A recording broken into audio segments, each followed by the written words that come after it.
Hey guys, this is James from Cruise West Coast. We are in deck 9126. This is an Aqua Class balcony cabin. Oops, I just got caught on the back there.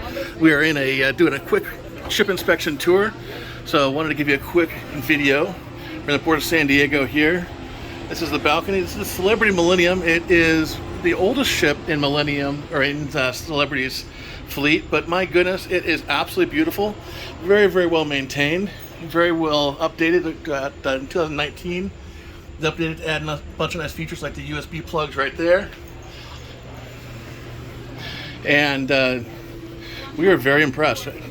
This ship is going to be heading down to San Juan, Puerto Rico, and it was just up in Alaska. We actually just saw her in Alaska a few weeks ago when we were on Norwegian Encore.